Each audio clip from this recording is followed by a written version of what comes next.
You wake up in the morning and go to take a shower. You turn the shower handle to warm in order to wake you up. But instead of getting warm water, you get nothing.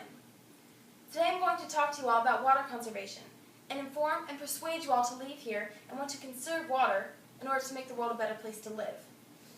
By listening, you all become informed on the topic of water conservation and hopefully leave with the want to go out and conserve water in order to make our world a more resourceful place. The main points I'll be addressing today are the reality of water scarcity, the idea of water conservation, and finally, the successful truth of water conservation. Water scarcity is an epidemic in our world today. According to the waterproject.org, water scarcity is either the lack of enough water, quantity, or the lack of access to safe water, quality.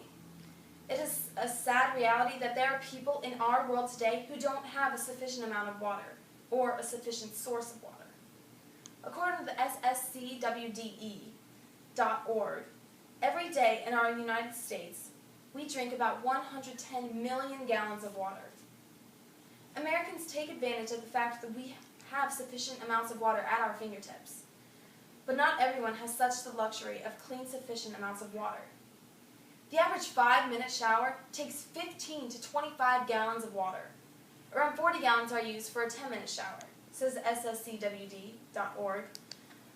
Public water suppliers process 38 billion gallons of water per day for domestic and public use.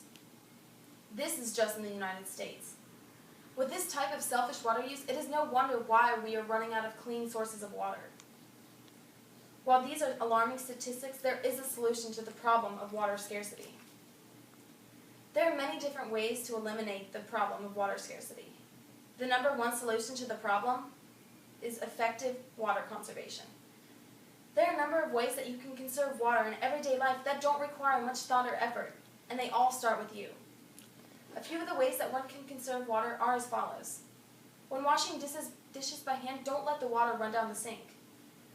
Instead of fill one sink with rinse water and one sink with wash water. Another way to conserve water is for cold drinks, keep a pitcher of water in the refrigerator instead of running the tap. This way, every drop goes down you and not down the drain.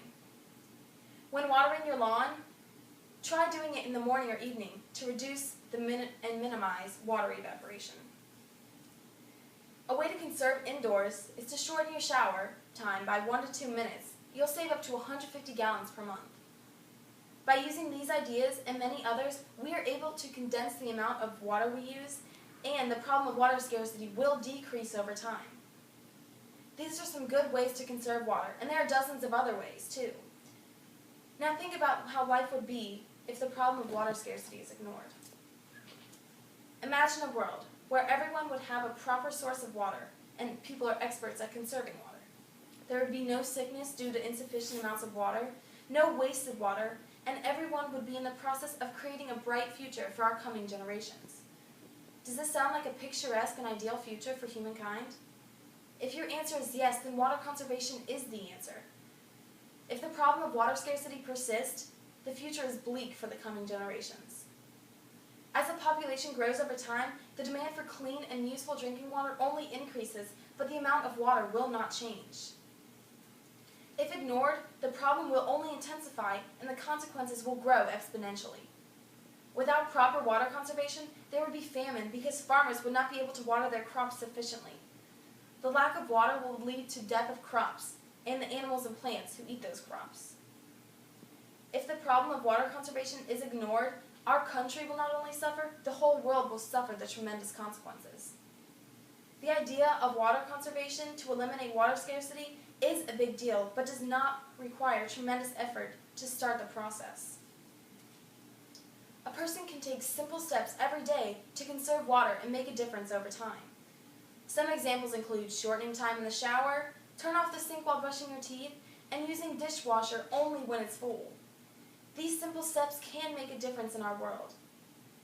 Now that you know the steps to take, it is important to keep a goal in mind. Such goals consist of shortening shower time up to a total of 3 minutes per shower. Setting goals and aspiring to achieve them will ensure that they are met and that there will be change over time. When you go to use the shower again, Think of all the people in the world who don't have that luxury and only dream of taking a nice, long, warm, relaxing shower. Now think of the difference that you can make by sacrificing only a few minutes of your precious shower time to save thousands of gallons of water per year. I urge you all to consider the pros and cons of water conservation and then make your decision. By sacrificing minutes off your precious shower time, you will not only save gallons of water, you will save lives.